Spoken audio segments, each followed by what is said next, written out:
Welcome back to the show. Tony-nominated actor Brian Darcy James returns to the New York boards this season in a revival of Eugene O'Neill's Anna Christie. In the play, James takes on the role of coal barge captain Chris Christopherson, and Brian joins me now to talk all about it. Hi, Frank. Hi, Brian. I was just telling you off camera, I was there last night. Eugene O'Neill and Brian Darcy James, match made in heaven, my friend. Well, that's something. It's definitely something that I am enjoying and loving. Yeah. I did O'Neill when I did Summer Stock in 1986. I did a production of Ah Wilderness, which is my only time of actually inhabiting a character in an O'Neill play. Yeah. But I'm a huge fan of his writing, as most of anybody who's in the American theater would agree. He's kind of the he kind of planted the flag for a big sea change, and no pun intended, in what American theater is, what theater can be. So yeah, to be in this production is really thrilling. And I'm loving the look. I mean, you're sporting the beard. It's a look. Yeah. How has it been maintaining the whole look? I don't do anything to maintain it. It just happens. Okay.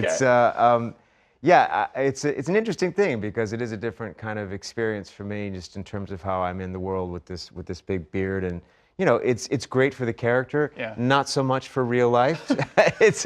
I won't be sad when it has to go, but I love what it does for the character, and it's been really interesting. You know, finding any character is great, but when you can kind of find your own way in with whatever it is, whether it's a walk or a shoe or a line of poetry or whatever it is that allows you to kind of get a sense of who the character is you're playing, is always helpful. And I suppose this beard is doing all the work. It's working, and it works on stage too. Incredible cast: Michelle Williams, Tom Sturridge, Mara Winningham. You know, you're reuniting with Tommy Kail. You were part of the original production of Hamilton down at the Public Theater before it became the Broadway and worldwide phenomenon. What's it been like reconnecting with Tommy with this? It's been fantastic because that time was limited for me, and I got a sense of who Tommy was as a director and as a person. And we've had chances to be together in social situations, whether Hamilton related or not. And I think the world of him. So to be able to actually get in a rehearsal room for 6 weeks and work on a classic American play and understand his thinking more and collaborate with him in the effort to try to honor O'Neill's work. Yeah. It has been such a joy because I respect him so much as an artist, and I feel lucky to have had this chance to get to know him better as a friend. And the way this show is staged, I mean, the audience is right on top of you. Is that daunting as an actor? I mean, they're on they're on every side of you. You know, it's interesting. I was thinking that I would be immune to that I've done enough of different versions of thrust and round and proscenium to kind of to be impervious to it. Yeah. However, I will say there is a proximity thing that does kind of, in particular scenes where I sense the audience in a way that I never have before, which can be very strange. So you have to kind of do this, you know, this kind of judo move to not know that they're there, but also understand that they are, and just try to kind of concentrate on what you're doing. So, but that actually lends to a bit of, well, I think hyper-focus, which I think is good. Yeah. It's good.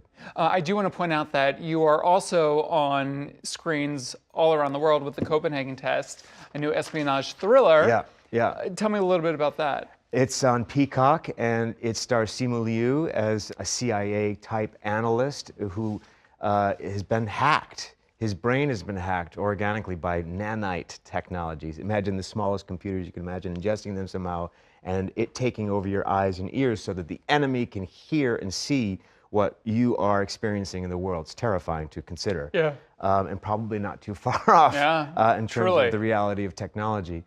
I play the head of a very secretive organization called the Orphanage, and I am very happy to say that I report to none other than Kathleen Chalfant as the head. I mean, that's a great job to do. Another theater great. An icon, icon. And so I get to do most of my stuff with her running this organization, but it's mostly about Simu navigating the labyrinth of trust and mistrust and danger and peril of being in this position and trying to play both sides of whatever is transpiring in terms of the enemy and the orphanage for whom he works. You're killing it, my friend. Before I let you go, I just want to point out a little trend I've noticed with your stage career of late. The Baker in Into the Woods, Eurydice's dad in Eurydice, Anna Christie's father in Anna Christie. Yeah. I just have to say congratulations on being in your daddy era, Oh, Brian well, Darcy. thank you. Well, the only person who gets more credit is my daughter, Grace Adair James. So she makes me a dad. Let's put it that way.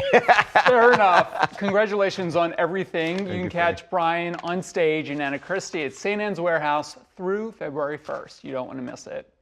It is time for a final break, but up next, Matthew Broderick, Bianca Del Rio, David Cross, and company from the New York Theater Workshop production of Tartuffe.